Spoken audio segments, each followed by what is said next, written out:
Les vraies voix Sud Radio, 17h-19h, Frédéric Brindel.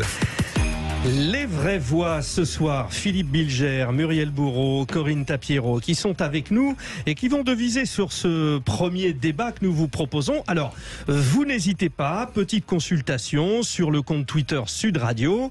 La question est la suivante. Elle est assez simple, hein. Vous répondez par oui ou par non, c'est comme vous voulez. En tout cas, l'intitulé, il est le suivant. Je ne l'ai plus, mais je me disais bien qu'il me manquait quelque chose. Hein, voilà, c'est soutenez-vous les mesures concernant l'assurance chômage. En plus, c'est difficile à dire. Alors, écoutez peut-être cette réaction. Elles sont nombreuses, hein, les réactions des syndicalistes. Cyril Chabagnier, le président de la CFTC, qui s'exprimait sur BFM Business. Grosse surprise, grosse colère, parce que ce palier supplémentaire ne va toucher en fait qu'une seule catégorie de personnes, la catégorie des gens les plus précaires, et non pas l'objectif du gouvernement de remettre les gens au travail, ceux qui ne voudraient pas travailler, comme on peut l'entendre, cet argument qui devient de plus en plus insupportable. De plus en plus insupportable. Alors en novembre, le texte prévoyait une baisse de 25% de la durée d'indemnisation. Aujourd'hui, elle passe à 40% pour la situation suivante. Si les chiffres du chômage indiquent un taux inférieur à 6%, alors à ce moment-là, eh bien, la durée d'indemnisation sera encore raccourcie. C'est le principe, hein, c'est une baisse plus forte que prévu, on le rappelle, mais des propositions avaient été faites. Des propositions par le gouvernement annoncées fin novembre avec dès le 1er février 2023, c'est à partir de ce moment-là que les mesures rentreront en jeu. Si le taux de chômage est inférieur à 9%, eh bien réduction de 25%. Si c'est inférieur à 6%, réduction de 40%. Le but, Philippe Bilger, rappelons-le, c'est d'inciter à ne pas peut-être faire de long feu au chômage. Comme si finalement on partait du principe que la situation de chômeur était enviable. Vous en pensez quoi ? Alors justement, dans la mesure où ce n'est pas la première fois qu'on en débat ici, hein, pour être sur la philosophie générale, on en a déjà parlé. Mon premier mouvement, et je continue à l'avoir, compte tenu de ma vision sociale, si j'ose ce terme un peu pompeux, c'est de dire que c'est une bonne idée. Mais j'ai bien conscience que c'est à partir peut-être d'une vision un peu trop rigoriste qui consiste à penser que il faut travailler, et si on ne travaille pas, j'ai tendance à dire, c'est qu'on ne le souhaite pas. Mais la réflexion qui m'est apportée très souvent par des contradicteurs ici et peut-être par vous ce soir, c'est que c'est plus compliqué que ça, et que on ne peut pas soutenir systématiquement, même quand le chômage baisse, que ceux qui ne travaillent pas le font par une sorte d'oisiveté structurelle ou de paresse congénitale, mais peut-être parce qu'il y a des problèmes de formation, de distance, des données objectives qui justifient qu'elles ne puissent pas travailler malgré la baisse du taux de chômage. Donc pour une fois, je m'en tiens à une sorte d'hésitation et j'attends avec impatience les réponses qui me seront données. Alors déjà les réponses des auditeurs à la question précisément posée. Soutenez-vous le durcissement des conditions d'accès aux indemnités chômage? Vous dites non à 71%, oui à 29%. Muriel Bourreau, vous êtes conseillère régionale. Vous vous occupez notamment de l'artisanat, du domaine professionnel de la gastronomie. Aujourd'hui, ce sont des professions qui ont besoin de main-d'œuvre et qui n'en trouvent pas. Oui, mais après, je pense que là, par rapport à la question initiale, il ne faut pas en faire une généralité. Effectivement, il y a toujours une faille avec quelques personnes qui peut-être se sentent bien sur cette case chômage. Et il y a des difficultés. Alors, il y a des difficultés à recruter. On l'a entendu beaucoup après Covid avec ces personnes qui avaient pris l'habitude peut-être d'avoir ce rythme de vivre en famille, de partager des repas, de puis avoir ces horaires de coupure, de participer à des week-ends à la maison. Et peut-être que c'est difficile de reprendre ce cycle de vie. Les métiers de la restauration sont des métiers difficiles, les métiers de l'artisanat, de la commerce de proximité, tous les métiers sont difficiles, je ne dis pas le contraire. Mais... Avec cette double problématique dont vous êtes doublement spécialiste, vous, Muriel Bourreau, parce que vous êtes en Ile-de-France, et en Ile-de-France, la mobilité est très compliquée, et quand on travaille dans la restauration et qu'on habite assez loin et qu'il faut rentrer à minuit, c'est pas facile. C'est pas facile, effectivement.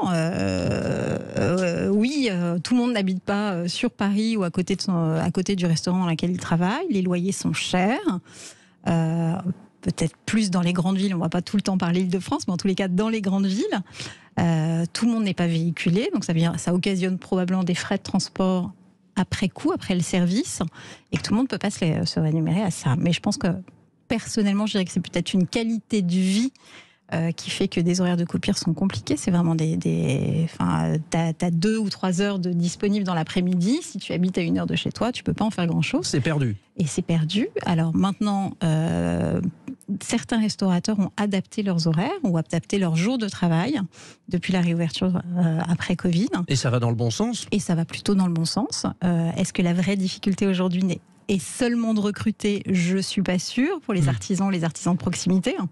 En tous les cas, donc c'est vrai que là c'est un sujet, on parle de chômage, mais est-ce que c'est le vrai sujet pour certains à l'heure actuelle ? Je ne suis pas sûre.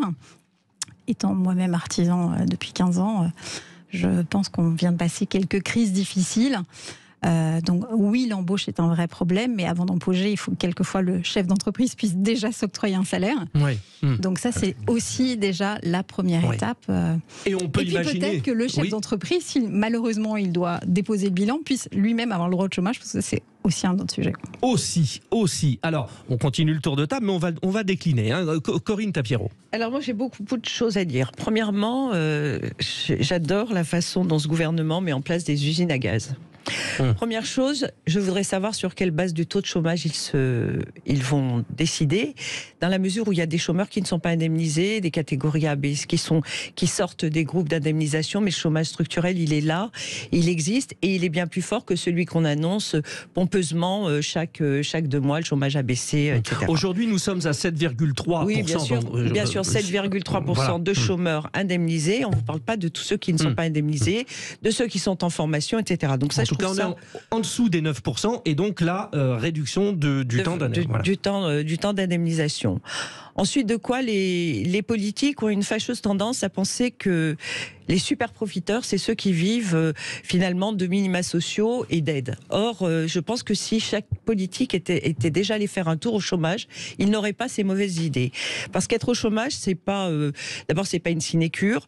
Il y a un système qui a été mis en place avec Pôle emploi qui consiste à faire recevoir les chômeurs par un agent de Pôle emploi, mais qui n'est pas capable de vous trouver un emploi. C'est-à-dire que quand il vous propose des offres d'emploi, la plupart du temps, elles ont déjà été prises, elles sont obsolètes, mais ils n'ont pas la capacité d'appeler l'employeur en disant « je vais vous envoyer monsieur un tel ou madame un tel ». Donc ce n'est pas une agence de placement, et peut-être que la vraie réforme et la vraie révolution du chômage aujourd'hui, ce serait de réformer ce Pôle emploi et d'en faire une vraie agence de placement qui permette à chacun, selon ses compétences, de trouver un emploi plus rapidement. Il y avait déjà eu une tentative qui consistait à dire si vous refusez 3 emplois, on vous sucre les indemnités de chômage. Il faudra encore que Pôle emploi soit en capacité de vous proposer des emplois pour lesquels l'employeur vous convoque et pour lesquels vous allez dire non. Donc c'est un peu grotesque. Bon, à vous écouter tous les trois, il est clair que vous ne prenez pas en compte la première vocation finalement de cette prise de position de la part du gouvernement, c'est-à-dire on incite les gens à ne pas rester au chômage en les obligeant, en étant moins payés moins longtemps, alors que la question c'est pas que les gens veulent rester plus longtemps. En fait, c'est un système qui est en place au Canada, Philippe Bilger. Ah oui, là je ne savais pas, Frédéric, mais derrière il y a l'idée qui peut apparaître pertinente pour une pensée conservatrice, que ça n'est jamais par hasard qu'on ne travaille pas. Mais moi-même, j'ai été obligé, je l'ai dit tout à l'heure, de mettre de l'eau dans mon vin dans ce domaine, parce qu'il y a peut-être, comme vous l'avez dit, Muriel, peut-être une toute petite minorité, ou vous, Corinne, qui ne veut pas travailler. Mais dans l'ensemble, ceux qui ne vont pas travailler malgré la baisse du chômage, on ne peut pas dire que ce sont des gens qui, fondamentalement, gens vont spéculer sur notamment les chômeurs de plus de 50 ans, parce que c'est la proportion la plus difficile pour retrouver un emploi, et c'est absolument dramatique parce qu'ils vont arriver à la retraite après une très longue période de chômage avec des indemnités retraite, une retraite minimisée, et on ne fait rien pour eux. Donc moi je ne comprends pas du tout ce fonctionnement. Je ne sais pas quel branquignol on nous a mis à la tête du ministère du Travail pour pondre des trucs pareils. Alors, le ministre du Travail, c'est Olivier Dussopt. Bon, Frédéric, la seule chose, comme Muriel s'occupe de gastronomie, peut-être que le sujet n'est pas le vôtre, mais je suis parfois enclin à penser que on ne trouve pas, parce que là, des gens sont peut-être trop sensibles aux conditions de travail et sont un peu difficiles alors qu'ils pourraient travailler compte tenu des besoins qui existent dans ce domaine-là. Après, on est aussi sur une génération, je suis une maman de 2 ados, on en a 4 à la maison. On est aussi dans une génération qui peut-être travaille plus comme nous on l'a travaillé à notre âge, donc forcément qui veut se pallier ses 8 heures de loisirs, de 8 heures pour dormir son week-end et 8 heures pour travailler. Il est vrai que la restauration, c'est un peu compliqué et qu'il faut pallier à ça. J'ai écouté Thierry Marx qui expliquait, le grand chef Thierry Marx, qui lui a tiré les leçons de ces épisodes Covid en réorganisant complètement ses brigades, en permettant à chacun de travailler sur des laps de temps pour avoir du temps pour eux et de plus avoir ces énormes coupures qui au final leur donnent l'impression d'avoir une amplitude horaire de travail énorme, et ça n'est pas le cas. Je voulais vous apporter une précision, parce que vous parliez notamment, vous, Corinne, des seniors. Alors sachez que le niveau d'indemnisation est de 24 mois pour les moins de 53 ans, de 30 mois pour les 53 à 54 ans et de 36 mois pour les autres. Ça, c'est la situation aujourd'hui. Voilà. Encore faut-il avoir cotisé suffisamment avant, en continu, pour pouvoir bénéficier de cette durée. Oui. Donc, mais on est bien d'accord que le but du jeu, c'est de relancer l'emploi des seniors, par exemple, pour trouver la solution. Ça, c'est indispensable. Vos éclairages à vous trois étaient particulièrement pertinents, j'en étais sûr de toute façon. Et je le rappelle, donc, les auditeurs de Sud Radio sont plus enclins à dire que non, ce renforcement, ce durcissement n'est pas souhaitable, même si, après nos débats, ça a baissé un petit peu. Vous dites non à 71%. Vous ne soutenez pas le durcissement des conditions d'accès aux indemnités chômage. Nous marquons là une petite respiration, et puis petit à petit on va rentrer dans le grand débat du jour. Antoine Mazer va venir nous rejoindre, il a fait le tour des réseaux sociaux avec le clic qui va bien. Nous allons parler dans le grand débat, tenez-vous bien, du rôle des femmes en politique. Ça tombe bien, nous avons 2 femmes qui font de la politique chez les Vraies Voix ce soir. Eh bien Philippe Bilger essaiera de monter au créneau. À tout de suite.